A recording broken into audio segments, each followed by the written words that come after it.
Jammu Kashmir. One second. Anyone can effectively counter the government. You can oppose, you can protest, you can vote against the bill also. That's what we are doing. Honorable Chairman, sir. Shri Satish Chandra Misra goes on record. Shri Satish Chandra Misra goes on record.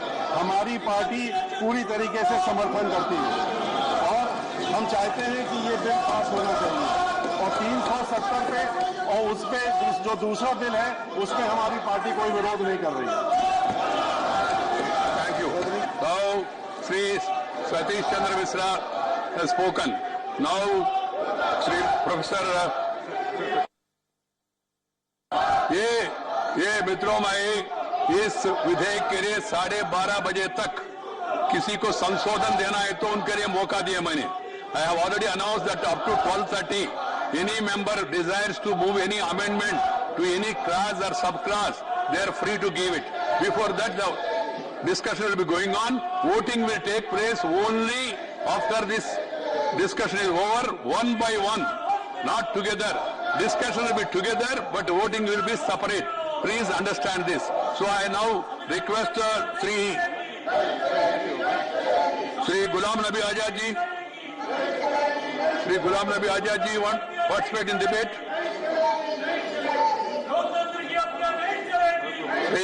Shri Bhupendra Yadav. माननीय सभापति महोदय, आज इस देश में ऐतिहासिक मैंने पहले ही कहा इस बिल के लिए 4 घंटा का 4 बिल्स के लिए 4 घंटा का समय दिया है तो we will have time up to that and there won't be any lunch break. Whoever want to have lunch they can go and come back. हमारे देश में इसलिए है कि आज हमारे माननीय गृह मंत्री जी के द्वारा इस सदन में संकल्प लाए गए हैं, बिल लाए गए हैं जो भारत की एकता और अखंडता को, भारत के विषय को आगे बढ़ाने के लिए और एक ऐसा भारत बनाने के लिए संकल्प लाए गए हैं जहां सबका साथ, सबका विकास और सबका विश्वास किया जाएगा। महोदय, हम संसद के रूप में यहां पर शपथ लेते हैं और संसद के रूप में जो हम शपथ लेते हैं उस शपथ में हम सबसे पहले कहते हैं कि हम भारत के संविधान में निष्ठा रखेंगे और भारत के संविधान में निष्ठा रखने के साथ साथ हम जो अपनी शपथ में दूसरी बात कहते हैं कि भारत की सॉवरेंटी और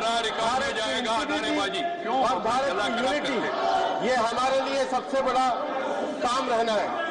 और तीसरा विषय जो हम हमेशा कहते हैं कि संसद के रूप में जो दायित्व हमें दिया जाता है उसको पूरा करने का काम हम करेंगे। महोदय, इस आज बहस को शुरू करने के लिए मैं प्रारंभ में इस संसद की प्रक्रिया की कुछ बातों को कहना चाहूंगा। महोदय, विपक्ष ने आज सुबह 267 का नोटिस दिया और माननीय सभापति जी के द्वारा उनको बोलने के लिए कहा गया। इस सदन में 267 के साथ साथ रूल 266 में माननीय सभापति जी को पावर है कि किसी भी रूल को वेव किया जाए और मुझे आज बड़ा विनम्रता से कहते हुए दुख हो रहा है कि विपक्ष के सदस्यों के 267 पे माननीय सभापति महोदय ने कहा कि आप जम्मू कश्मीर की चर्चा पे बोल सकते हैं, लेकिन बोलने की बजाय आज उन्होंने संसदीय मर्यादा को तार करने का काम किया है। मैं विपक्ष से फिर कहना चाहूंगा, मैं अपनी बात को रखने से पहले मैं विपक्ष को यह कहना चाहूंगा कि जिस संविधान की आपने शपथ ली है, जिस भारत की एकता और अखंडता की बात हम लोगों ने करी है, जिस संसदीय दायित्व को हमने करने का काम किया है, मेरा आपसे आग्रह रहेगा कि आप कृपया करके एक बार बहस में हिस्सा लीजिए। यहाँ बैठे हुए सारे विपक्ष के सदस्य इस बात को जानते हैं कि हमारे यहाँ रूल 235(7) में ये कहा गया है कि जब ये सदन चलेगा तो इस सदन के साथ साथ सबको अपनी सीट पर बैठना होगा, लेकिन वो बैठने का काम नहीं कर रहे हैं। महोदय, इस सदन में पहले भी इस प्रकार से हुआ है कि बिल हमेशा सप्लीमेंट्री बिजनेस के साथ इंट्रोड्यूस होते रहे हैं। आज ये विपक्ष ये नहीं कह सकता है कि इस बिल को लाने के लिए बिजनेस एडवाइजरी कमेटी में नहीं कहा गया था। मैं आपको यह कहना चाहता हूं कि 2 तारीख को बिजनेस एडवाइजरी कमेटी की बैठक हुई थी।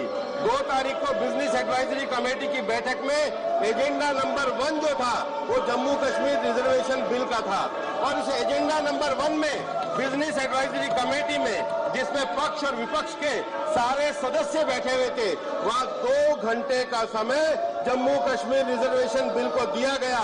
आज उस बिजनेस एडवाइजरी कमेटी को छोड़ करके अगर ये विरोध कर रहे हैं तो मैं ये कहना चाहूंगा ये केवल राजनीतिक विरोध है। इस विरोध का जम्मू कश्मीर से, जम्मू कश्मीर के नागरिकों से, जम्मू कश्मीर की जनता से कोई लेना देना नहीं है। महोदय, मैं ये भी कहना चाहूंगा कि इस देश में कांग्रेस को कम से कम ये समझना चाहिए कि कांग्रेस ने कभी भी इस देश की एकता के लिए जो जम्मू कश्मीर के लिए जो कदम उठाना चाहिए था वो उठाने का काम नहीं किया, और 70 सालों में जो काम आपने नहीं किया वो अगर आज विषय को हमारे गृह मंत्री जी लेकर के आए हैं तो आपको साथ बढ़ के आना चाहिए, न कि उसका विरोध करना चाहिए। महोदय, मैं ये कहना चाहूंगा कि when we enter into this August House, we take oath that we shall bear true faith and allegiance of the Constitution of India, and we will uphold the sovereignty and integrity of India. और इसका तात्पर्य ये है कि भारत की एकता और अखंडता को पूरा करने के लिए, भारत की एकता और अखंडता को पूरा बनाए रखने के लिए हम सब लोगों को आज इस सदन में इस चर्चा में भाग लेना चाहिए। और इसलिए मैं पुनः एक बार विपक्ष को कहना चाहूंगा कि वो चर्चा में भाग लें। महोदय, हमारे देश में जो हमारा आर्टिकल 1 है, आर्टिकल 1 में देश के यूनियन और टेरिटरी को व्याख्या किया गया है, और आर्टिकल 1 जो है उसमें जम्मू कश्मीर को भारत की यूनियन और टेरिटरी के रूप में व्याख्या किया गया है। और इसलिए अगर परमानेंट है तो आर्टिकल 1 है, अगर कोई टेम्परेरी आर्टिकल था तो वो आर्टिकल 370 था। विपक्ष को ये समझना चाहिए कि जो प्रोविजनल था, प्रोविजनल क्यों रखा गया, उस समय की परिस्थितियां क्या थी। जम्मू कश्मीर में माननीय गृह मंत्री जी ने बताया, उस समय के जब जम्मू कश्मीर का भारत में विलय किया गया था, जम्मू कश्मीर के विलय में उस समय जम्मू कश्मीर के महाराजा ने उस विलय को करते समय ये कहा गया कि जम्मू कश्मीर भारत का भाग होगा, लेकिन उस समय की परिस्थिति के अनुसार इस विलय के लिए, उस समय की परिस्थिति के अनुसार इसको विलय करने के लिए जो तात्कालीन परिस्थिति थी, उस तात्कालीन परिस्थिति के हिसाब से ये 370 का एक टेम्परेरी प्रोविजन लाया गया। लेकिन जो भारत के अनुच्छेद 1 के अंतर्गत हमारे देश में, हमारे समय में सदन इस बात का साक्षी रहा है कि समय समय पर विभिन्न भारत में हम लोगों ने अनेक प्रदेशों को शामिल करने के लिए इसी सदन के द्वारा एक मत होकर के प्रस्ताव पास किए गए हैं। मैं कांग्रेस के सदस्यों को ये याद दिलाना चाहता हूं कि 7 मार्च 1974 को सिक्किम को इस देश की टेरिटरी में जब शामिल किया गया था तो पक्ष और विपक्ष के सभी सदस्यों ने एक दिन के अंतर्गत उस प्रस्ताव को पारित किया गया था। विपक्ष के लोग ये भूले नहीं कि भारत की एकता और अखंडता का विषय है। मैं उनको ये भी कहना चाहता हूं कि 7/8/1975 को सिक्किम के 4 मार्च 1974 को सिक्किम को शामिल किया गया, और उसके बाद हमारे देश में उसके बाद आगे भी ये प्रक्रिया जारी रही। उससे पहले 12 मार्च 1962 को गोवा, दमन दीव और यूनियन टेरिटरी को इसी सदन ने भारत की एकता और अखंडता के लिए व्याख्यात करते हुए एक मत से शामिल करने का काम किया था।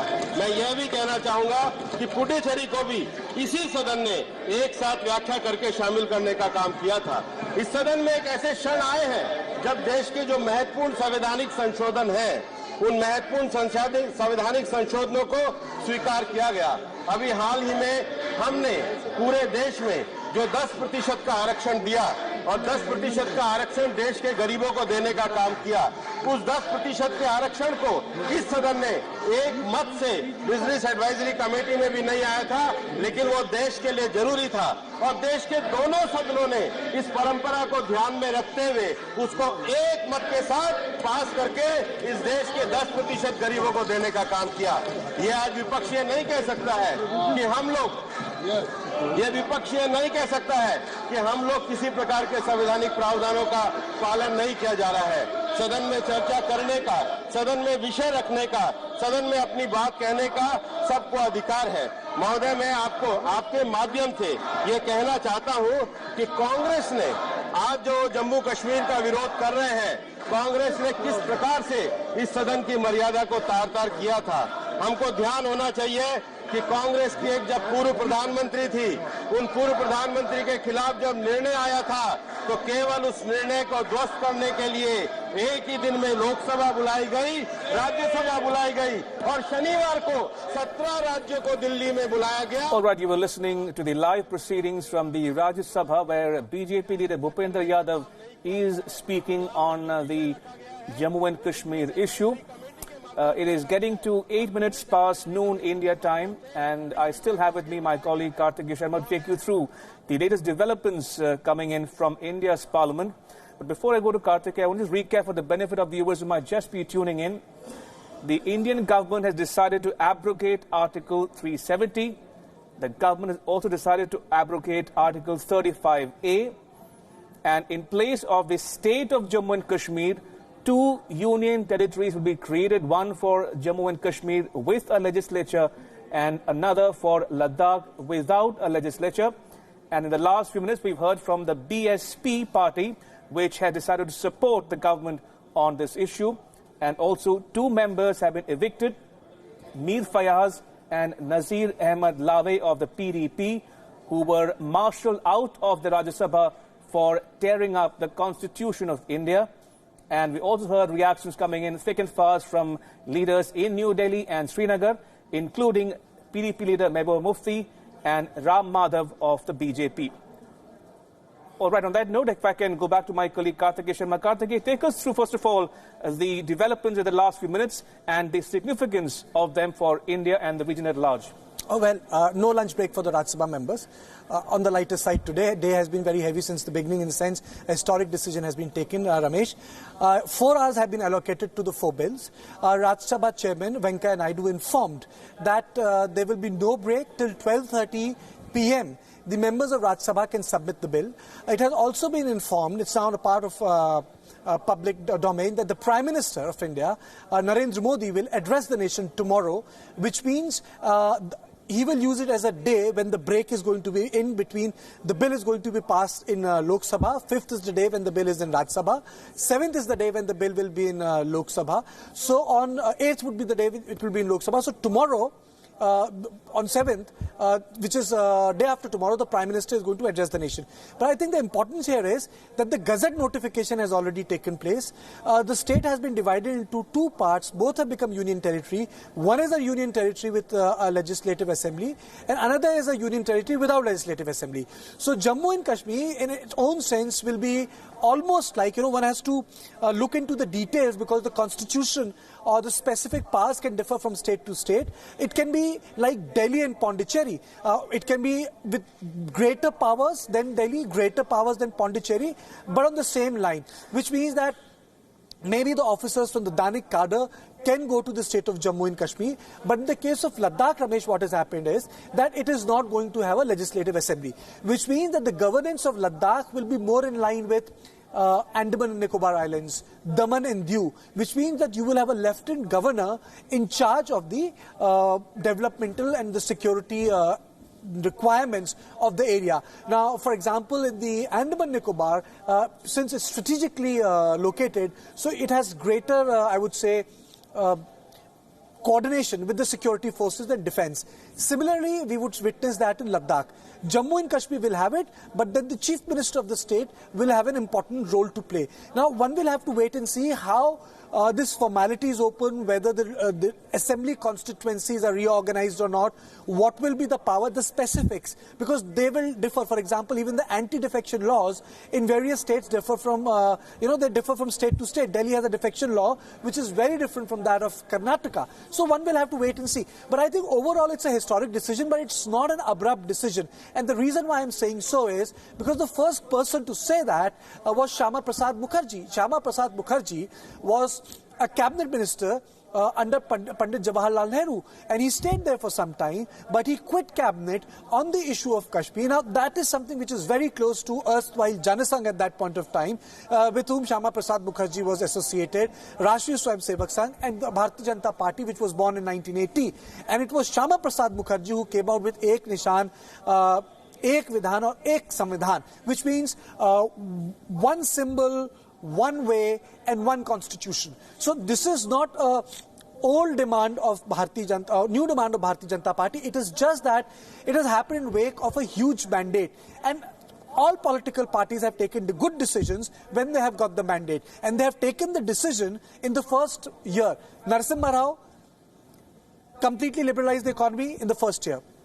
If you look at the tenure of Indira Gandhi, after winning the war, she renegotiated the 370 with Sheikh Abdullah and said the clock cannot be pushed backwards, which means that the Sheikh Abdullah in 74-75, father of Farooq Abdullah, grandfather of Omar Abdullah, had to settle with a new 370, which meant that 263 laws became applicable in Jammu and Kashmir at that point of time. 370 had already gone through 23 constitutional amendments. It was basically a toothless provision. But now, since the whole constitutional status of J&K has been changed, it will have a lot of international reverberations. The repercussions are not going to be limited to South Asia. It's not just that the Islamabad is going to react to it. This will have a larger ramification because the matter had also gone to the UN.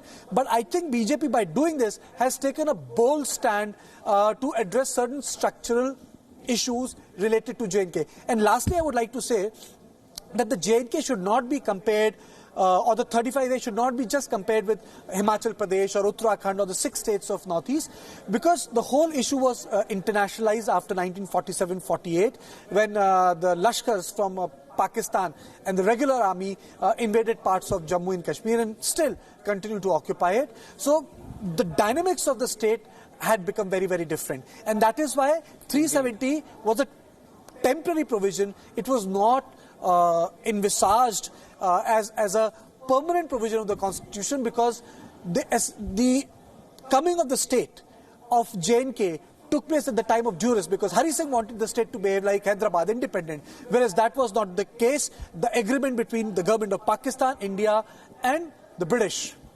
Indeed, Karthik, do stay on. I want to remind our viewers that on the right-hand side of your screens are the 5 major decisions taken this morning by the Indian government, and you can read them one by one on the right-hand side of your screens.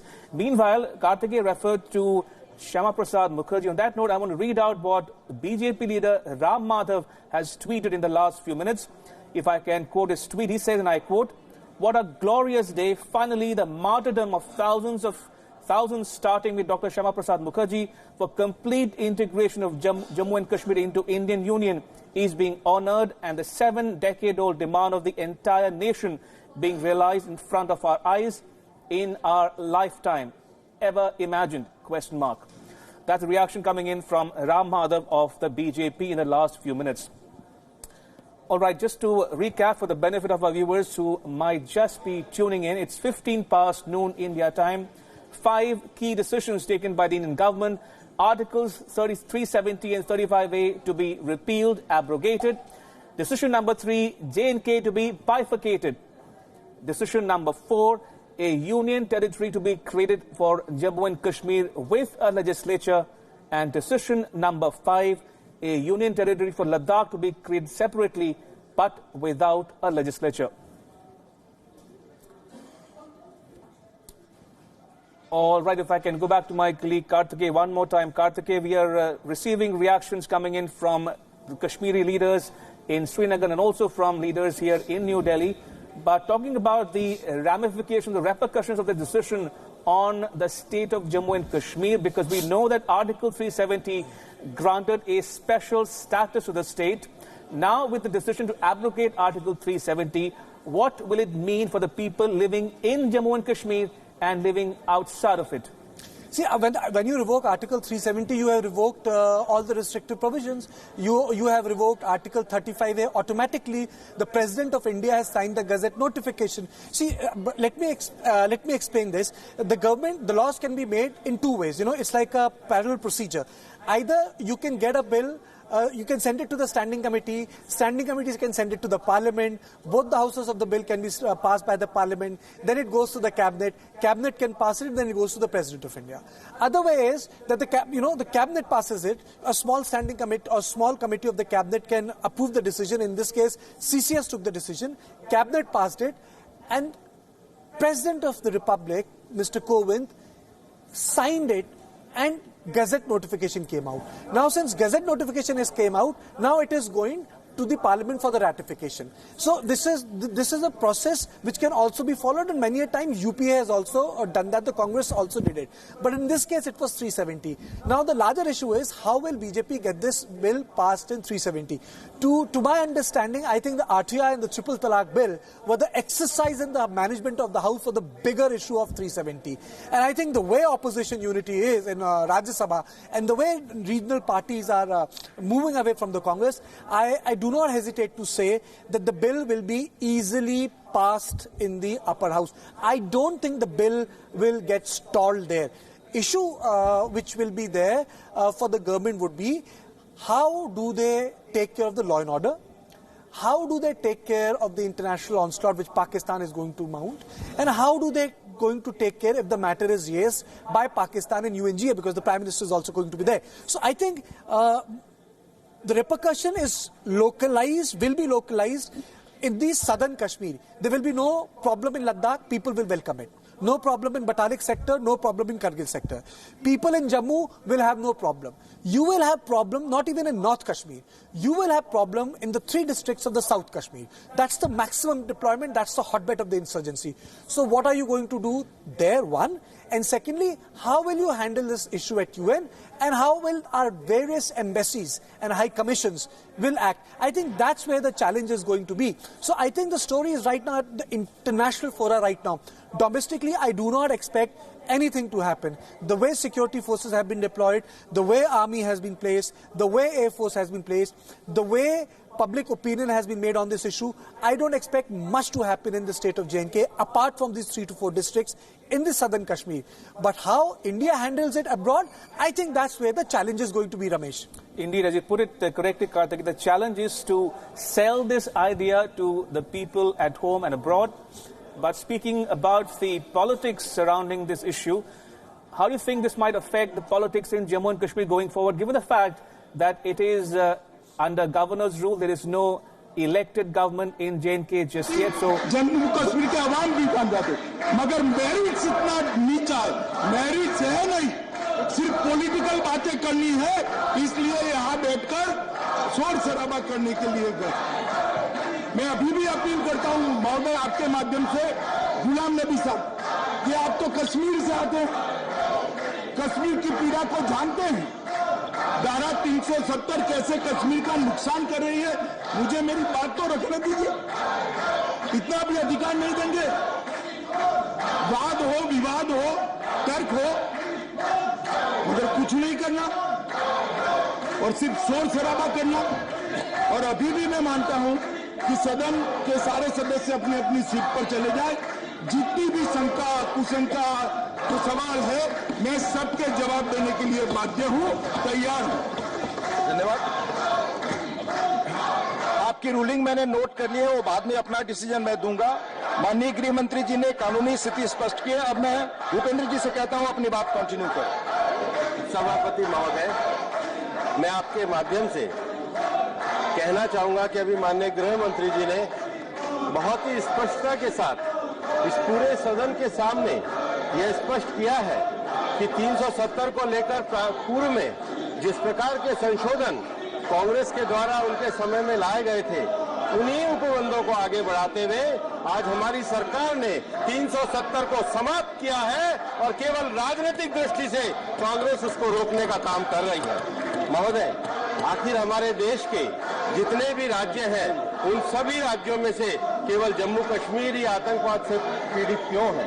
Jammu Kashmir की जो आतंकवाद की पीड़ा है उसको आखिर वहां पर कौन झेलता है? उसके आतंकवाद की पीड़ा को वहां की महिलाएं झेलती हैं। महोदय, मैं आज माननीय गृह मंत्री जी को इस बात के लिए भी बधाई देना चाहूंगा कि आप लोगों ने जम्मू कश्मीर के एक लंबे समय से वहां की महिलाओं का, वहां की बहनों का जो है आतंकवाद की पीड़ा के कारण जो उन्होंने एक लंबे समय तक जम्मू कश्मीर में जो एक दंश झेला है, जम्मू कश्मीर में जो उन्होंने एक दर्द। All right, you were listening to BJP leader Bhupendra Yadav speaking in the Rajya Sabha, India's upper house of the legislature, on the issue of Jammu and Kashmir.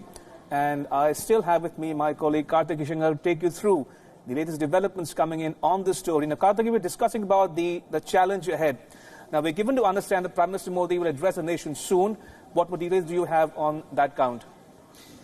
See, before I answer that question, what is, just to explain it to our viewers, Ramesh, what is happening in Rajya Sabha is that Bhupendra Yadav is General Secretary of Bharatiya Janata Party. So he is giving a political outline of the vision for the party. He is speaking as a senior member. The intervention of Home Minister Amit Shah and Law Minister Ravi Shankar Prasad is taking place on legal issues. That is why Amit Shah and Ravi Shankar Prasad are getting up off and on and making their comments on the whole issue of 370. Secondly, as we speak now, 2 members from the PDP were removed from the House for creating ruckus and tearing things apart in the House.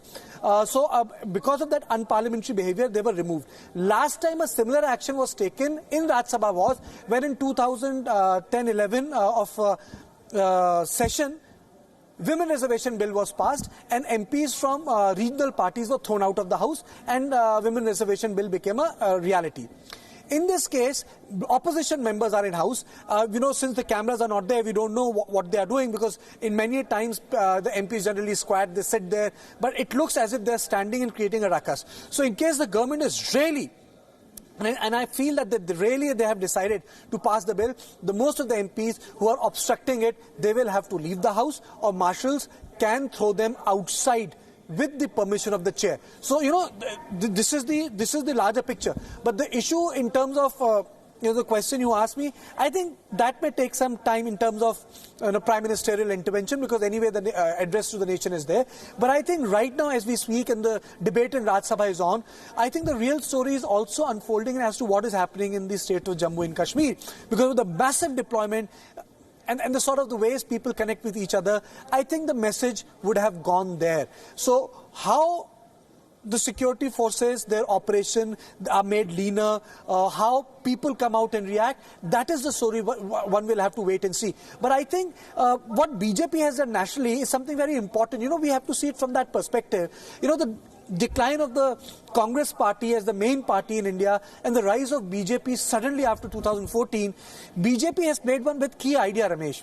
And that key idea has been that this is a party which can take bold decisions, good or bad. Demonetization was a bold decision, good or bad. People say it impacted economy, but they took the decision. Triple Talaq, bold decision. People criticized BJP on RTI, but they took the decision. And again the 370. I think the idea was that the people feel that the Ram Temple 370 were 2 issues which were like red herrings in the Bharatiya Janata Party's manifesto, only for election. By taking a decision on that, I think they have set themselves apart. Again, electoral repercussions can be different. Churchill lost an election after winning a war. So, one cannot pre-guess what will happen electorally, but they have proved that point. All right, Karthik, you do stay on. I am now joined by Ambassador Vivek Karju, a former Indian ambassador to Afghanistan, who has also handled the Pakistan desk in the Indian Foreign Ministry for many, many years. But in the meantime, before I can go across to Ambassador Karju, Sushma Swaraj, a former minister, tweeting, she says, and I quote, "A bold and historic decision. We salute our great India, one India," unquote. All right, on that note, Ambassador Karju, your first thoughts on what has happened in India's parliament this morning. India abrogating Article 370, removing the special status given to J&K, and also creating 2 union territories, one for Jammu and Kashmir and another for Ladakh. And on your screens right now is another tweet put out by former Minister Arun Jaitley. He says, "My compliments to the Prime Minister Shri Narendra Modi ji and the Home Minister Shri Amit Shah for correcting a historical blunder. A historical wrong has been undone today. Article 35A came through the back door without following the procedure under Article 368 of the Constitution of India. It had to go. Separate status led to separatism. No dynamic nation can allow the situation to continue, unquote. That is coming in from Arun Jaitley.